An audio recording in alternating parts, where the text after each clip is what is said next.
Yet, Shapiro's commentary on this topic would have us believe that atheists come off of an assembly line with identical philosophical viewpoints. But the blindingly obvious reality is, nothing about atheism entails one view or the other. But here we have Mr. Shapiro, an allegedly intelligent philosophical commentator, assuming that atheism entails determinism. It is utter garbage. If you ever try to bullshit me like that again, I will rip off your arms.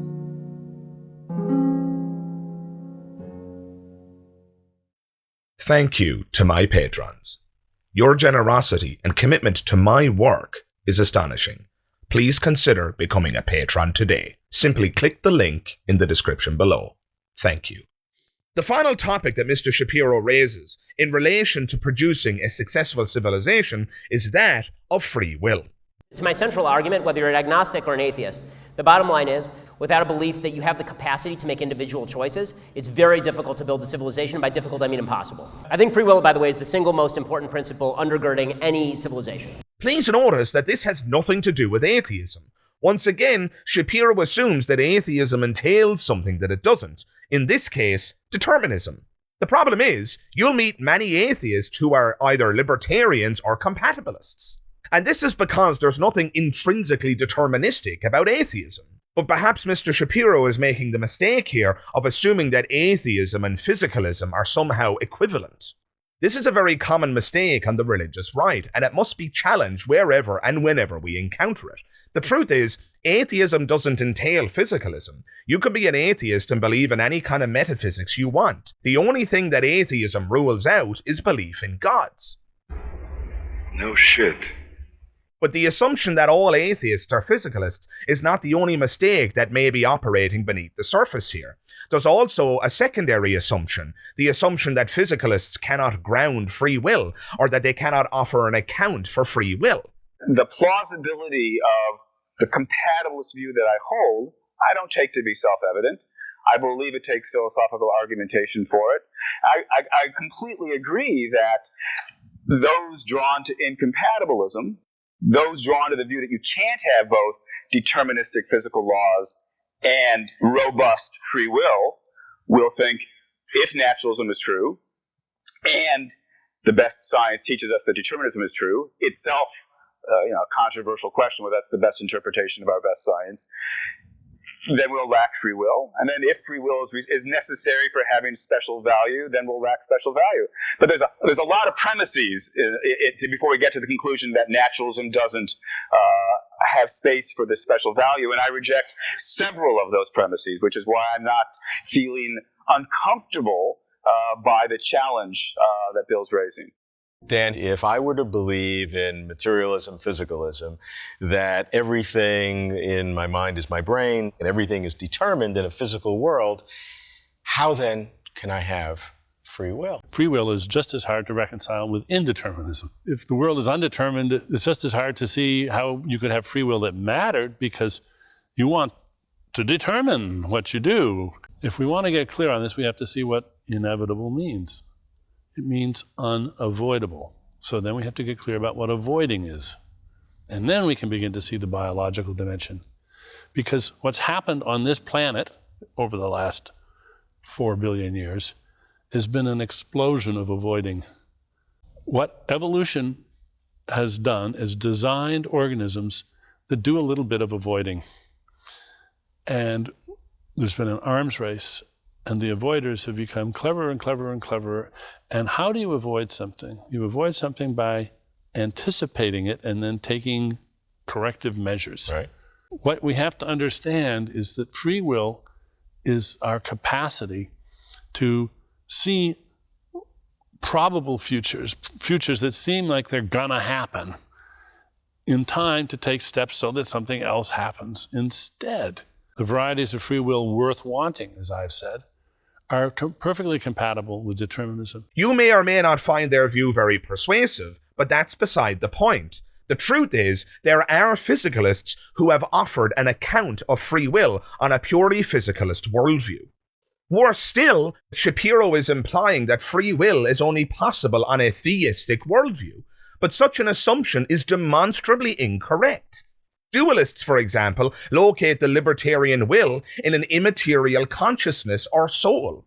This immaterial substrate, being a non-physical substance, is not subject to the deterministic forces of physics which act on physical objects. You may be quick to interject by pointing out that atheists don't believe in immaterial substrates or souls, but you'd be mistaken. Sure, it might not be common in the atheist community, but some atheists do believe in these things, and nothing about such a belief is contrary to atheism.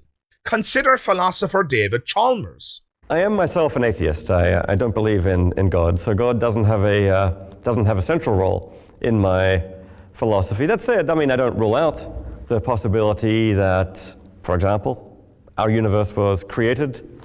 I've entertained the possibility that we live in a simulation.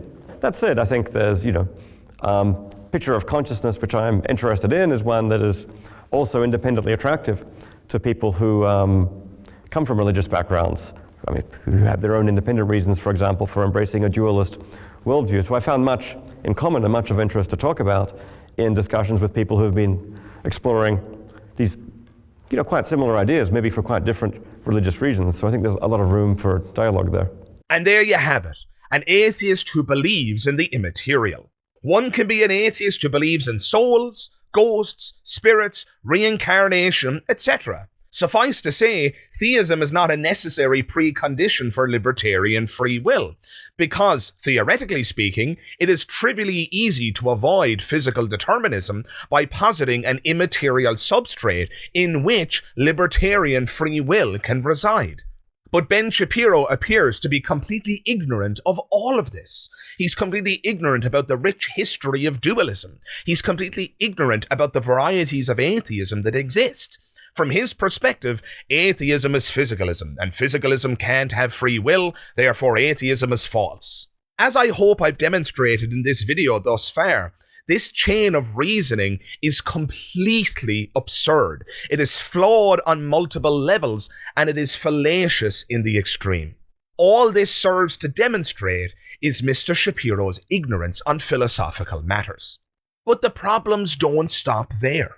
According to Mr. Shapiro, the questioner has tacitly acknowledged their own free will by virtue of having attended the event and having stood up to ask a question. Okay, absolutely. And to be totally honest with you, I'm torn on the subject myself. Yeah. And which is why. But in your own life, you're not, because you chose to come here and you chose to ask me a question, right? It's complicated. This is a completely moronic take.